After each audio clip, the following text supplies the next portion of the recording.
कि गुणनखंड विधि जो है बहुत ही प्रचलित है। इससे गुणनखंड विधि से वर्गमूल निकालना बहुत ही आसान भी होता है। तो चलिए हम लोग इस विधि को सीखते हैं और बहुत ही आसान तरीके से बहुत ही बड़े-बड़े संख्याओं का हम लोग वर्गमूल निकालना सीख जाएँगे। तो देखिए सबसे पहले हम एकदम बेसिक से आप लोग को सिखाएँगे। सबसे छोटी संख्या को हम लेंगे 144 का हमें क्या करेंगे गुणनखंड विधि से वर्गमूल निकाल कर के आपको बताएँगे। सबसे छोटी संख्या हम लेते हैं 144, ठीक है? 144 का हम वर्गमूल निकाल के आप लोग को बताते हैं। तो देखिए 144 सबसे मैटर ये नहीं करता है कि संख्या छोटी है या बड़ी, मैटर ये करता है कि आपको विधि जो है मेथड जो है वह समझ में आना चाहिए। तो देखिए यहाँ पर जो मेथड है वह किस प्रकार से काम करता है उसको हम लोग समझ लेते हैं, उसके बाद बड़ी-बड़ी संख्याओं का फिर वर्गमूल निकालना सीख जाएँगे। तो यहाँ पर 144 है, इसको हम जो भी संख्या देगा उसको हम देखिए यहाँ पर लिख लेंगे। 144 दिया है, 144 को हम लिख लिए। अब गुणनखंड विधि से वर्गमूल बनाने के लिए आपको देखिए एक लाइन इस तरह से नीचे के लिए खींचनी होगी, ठीक है? और एक लाइन आपको इस तरह से इधर के लिए खींचनी होगी। उसके बाद आपको क्या करना होगा, उसके बाद सबसे छोटी संख्या से इसको भाग लगाना होगा। तो सबसे छोटी संख्या अपने पास क्या होती है? 1 होती है। 1 से भाग लगाने का मतलब कोई नहीं होगा, यानी कि मतलब ये होगा कि 1 से भाग लगाइएगा तो वही संख्या पुनः प्राप्त हो जाएगी। 1 के बाद हमारे पास छोटी संख्या क्या होती है? 2 होती है 1 से बड़ी। तो 1 से बड़ी 2 संख्या होती है तो अतः हम 2 से इसको भाग लगाएँगे। अब यह भाग उसी संख्या से लगाते हैं जिससे यह पूरी तरह से संख्या कट जाए, यह आप लोग को ध्यान में रखना है। अब 2 से भाग पूरी तरह से इसमें चला जाएगा तो हम 2 से भाग देंगे, अगर 2 से भाग पूरी तरह नहीं जाता तो हम अगला संख्या 3 लेते। तो यहाँ पर देखिए 2 से भाग पूरी तरह चला जाएगा अतः हम यहाँ से 2 से भाग लगाएँगे। तो 2 से 144 को भाग लगाएँगे तो कितनी बार जाएगा देखिए 2 सत्ते 14, ठीक है? 2 दूना 4, 72 बार गया। फिर हम यहाँ पे 2 से भाग लगा सकते हैं क्योंकि इकाई के अंक में 2 है। तो यहाँ पे 2 से भाग लगाएँगे तो कितनी बार जाएगा देखिए 2 तियाई 6 बचा 1 12 2 छंग 12। हम भाग उसी संख्या से देते हैं जिससे कि ये पूरी तरह से संख्या कट जाए, अन्यथा नहीं कटेगी तो अगली संख्या से हम भाग लगाएँगे। देखिए, अब यहाँ 36 है, सब कोई जानता है कि 2 से कट जाएगा, देखिए कितनी बार में जाएगा 18 बार में चला जाएगा। फिर देखिए 2 से अगर हम 18 को भाग लगाएँगे तो 9 बार में कट जाएगा पूरी तरह से। फिर देखिए अगर हम 9 को भाग लगाएँगे 2 से तो पूरी तरह नहीं जाएगा, यही बात हम आप लोग को समझा रहे थे। अब जो 9 है वह 2 से पूरी तरह नहीं कटेगा तो हम अगला संख्या 2 के बाद 3 है, अगर यह 3 से भी नहीं कटता तो हम अगला संख्या लेते। तो यहाँ पर देखिए 3 से काटेंगे तो 3 तिया 9 जो है 3 बार में कट जाएगा।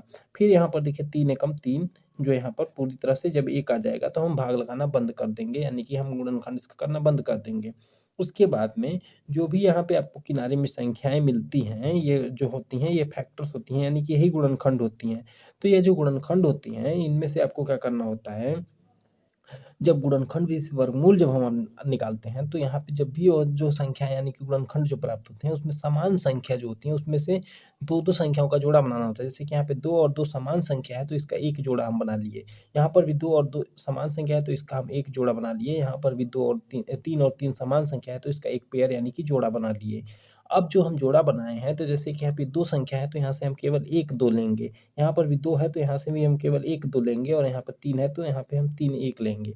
अब ये जो हम संख्या अलग-अलग लिए इनका आपस में गुणा कर देंगे तो वही हमारा संख्या का वर्गमूल निकल के आ जाएगा।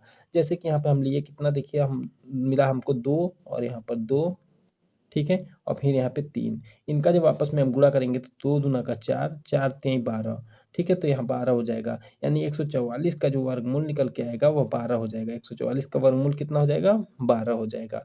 तो इस तरह से हम लोग गुणनखंड विधि से वर्गमूल निकालते हैं, ठीक है? अब देखिए हम एक प्रश्न और लेते हैं ताकि आप लोग को एकदम आसान तरीके से विधि जो है वह समझ में आ जाए। उसके बाद तो आप किसी भी संख्या का वर्गमूल निकाल लेंगे गुणनखंड विधि से। तो देखिए एक और भी हम प्रश्न लेते हैं जो कि देखिए, यहाँ पे हम आपसे बोले कि 144 का हमने वर्गमूल निकाला है। अब हम बोले कि आपको यहाँ पर देखिए, कोई भी संख्या हम उठा लेते हैं ऐसे ही, हमें भी कुछ उतना संख्या नहीं याद। जैसे कि यहाँ पे हम कहें कि 625 का हमें क्या करना है, गुणनखंड विधि से वर्गमूल निकालना है।